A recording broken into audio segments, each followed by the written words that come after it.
All right, I'm glad you guys could come back and join us again today. Up for another video. It's again rainy and cloudy and windy and nasty outside. So, coming up with new things, gonna give you what has been asked for in the comments. One of the frequently asked questions is, what kind of gear do I use? What kind of things do I bring with me? What is in my bag? So, what I'm gonna do today is we have...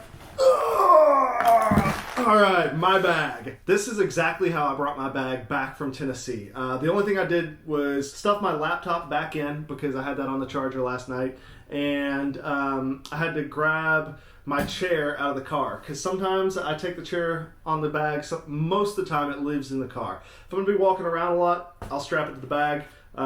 Also threw my speaker on there because I use it all the time. Use it in the bathroom, use it in the kitchen when I'm cooking. It's a great thing. So that is an excellent place to start. So first up, speaker.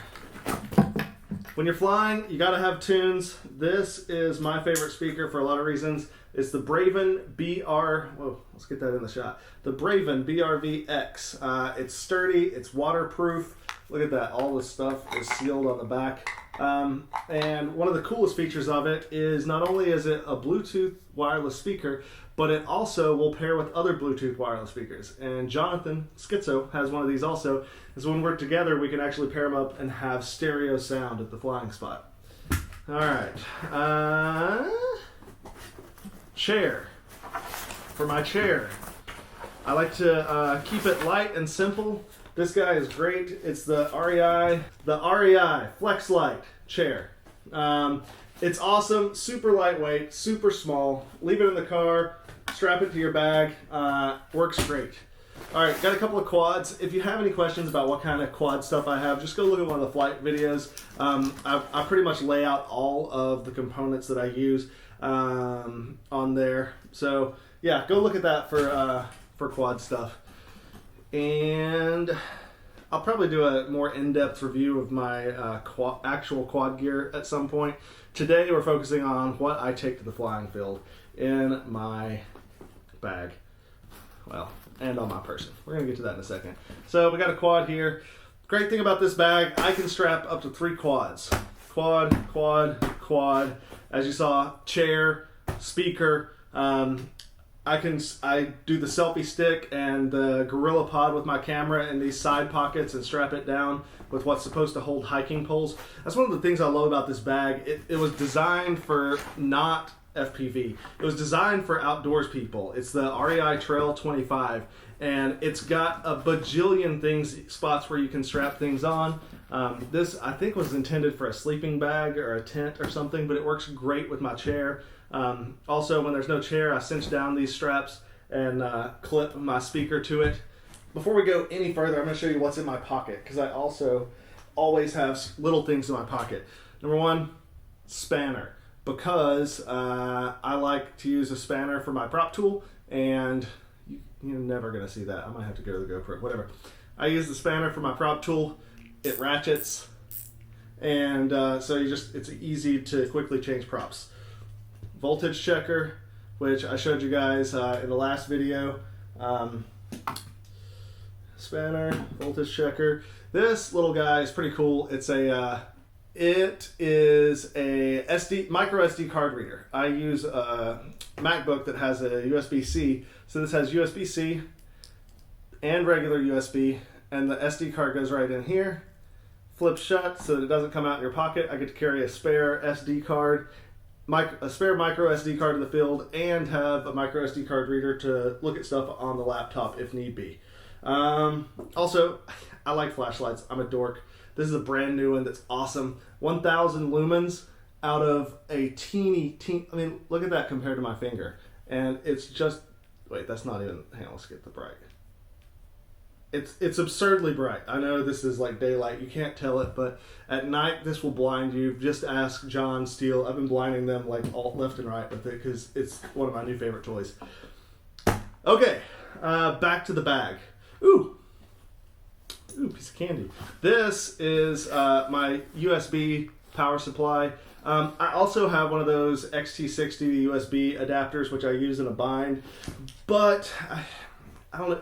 I guess the reason that I am not I'm also carrying this is my laptop will also charge off of this. So I can use this to charge my laptop, charge my GoPros, charge my phone, and it's not that big and heavy, and it's 20,000 milliamp hour, USB-C, and 2 USB ports. So I can charge phone, GoPro, and my laptop all at the same time if need be. Now we're going to get into the mess, because I used to have stuff organized in here, but this has become a catch-all pocket. So I'm going to talk about some things that I really like. First of all, more headphones, camera batteries, cables. This is my solid state external hard drive that I use for footage that I'm currently working on edits for. Always travel with that. That's a Samsung T3, in case you want to know. If you're running the the GoPro Sessions, this is amazing. I keep forgetting that it won't focus if I don't hide my face. But I want to know that it's focused, so I look. Anyways, these are amazing. These are glass GoPro screen protectors. It's kind of a pain to get on without getting any dust or hair underneath, but once you get them set, they just work great. I've smashed a GoPro straight into gravel, picked it up, and I thought the screen was completely shattered. I was like, oh, or the lens, sorry. I was like, oh no, and peel off the screen protector and it's fine underneath. Throw another one on and you're back to flying. I know it's got a replaceable thing, but those are like $15 each.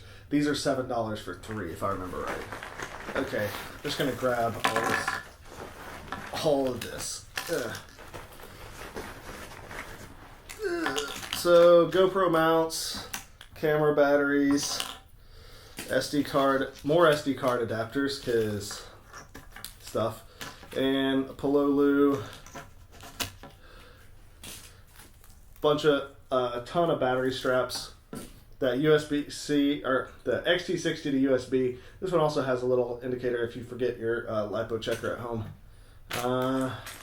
Extra run cam Swift shell, because I've been breaking the shell on these a lot lately where it mounts. I don't know why, so I got a couple extra. Spare immersion tramp, and XT60 cable, because you break those and you're on a trip, you're kind of screwed. So I always keep a spare in here too. All right, diving in. This is what you wanted to see.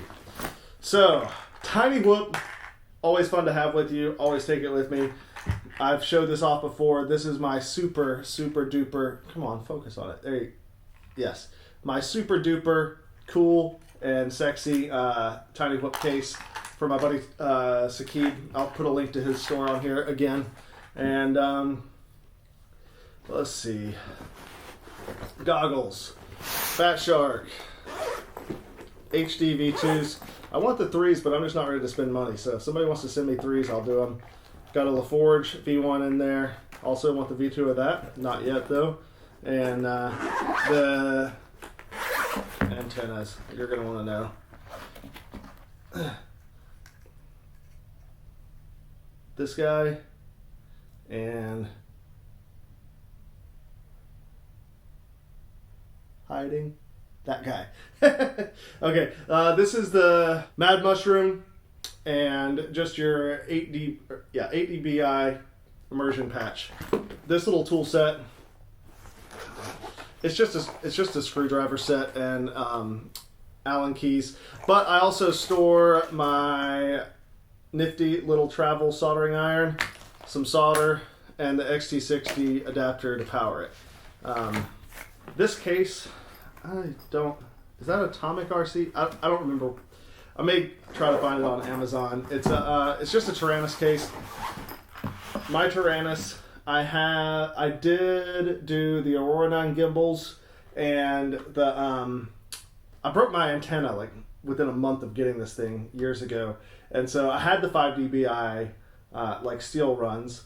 I used that for a long time, loved it, broke it, and I had the Aloft Hobby 2 dBi adapter kit also at the house. So when I broke that, I immediately threw this on, and honestly, yes, you get a better range with the 5 dBi, but I haven't had a failsafe on the 2 dBi. I think I can pretty much outfly my video, so I don't worry about it that much.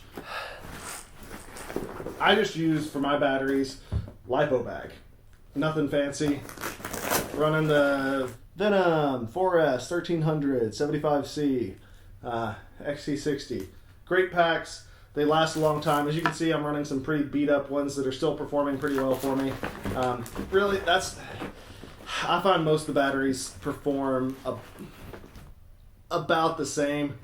The big difference is how many cycles they can take. And if I get a new pack and within a month it's unusable, I can't have that. I need a pack that lasts. And some of those are as old as 3 or 4 months and still running on just about a daily cycle. So we're getting low here. Oh, what's floating around? Spare goggle battery, double-sided sticky tape, electrical tape. Those always just float in my bag. We'll get to the tools in a second. Oh look, another flashlight. And this is just spare parts, motors, cameras, antennas. I'm not even going to go through it because it's not that interesting. The back panel, this was originally intended to be a camelback. You put your water, you hook it in here, and it's got a little route through and clips on. If you want to do water that way, you can. I personally usually just take a bottle of water, so I use that slot for my laptop. I've got the 12-inch MacBook, not the Pro, just the regular MacBook because it's teeny tiny, stupid thin, and so light. It's like having a tablet that's that's very powerful. I run Photoshop, Lightroom, Final Cut Pro, and most of the videos you've seen were edited on this. Don't let somebody tell you that it's not powerful enough for video editing. It's more than powerful enough. It does a great job. There are times when I'm running, if I've got like 4K clips and 2.7K and all this other stuff that I'm editing, I will generate out proxy media, but it's not a big deal. Takes a little bit longer to render than my iMac over there. Also why I like using the solid state external drive. I put the Final Cut, what do they call it, library, bundle, whatever. I put that on that drive along with all the files, and I can edit on the laptop. I can move it over to the desktop and back and forth as I travel around the country, and always have a current version of my current edit. So that leaves us with an empty bag. Put this aside. Tools should be pretty straightforward. Hobby knife, spare arm, some wires, hardware, standoffs, needle nose pliers. Dude, this is just basic stuff. The type of things that everybody needs to have for a day that you broke down. Ooh, even a good luck charm. Check her out. This is annoying me. Yes. So that, I don't know, I found that in the field one day when we were out flying. Spare top plate in case I break one of those, and some pliers and some more drivers, because this is typically the tool set that I pull out. Thanks for joining us today, guys. Come back again tomorrow. I'm going to have another all-new video for you, and click over here to subscribe, check out some more videos, maybe even throw another one up here in this corner. Yeah, awesome. See you next time. Bye.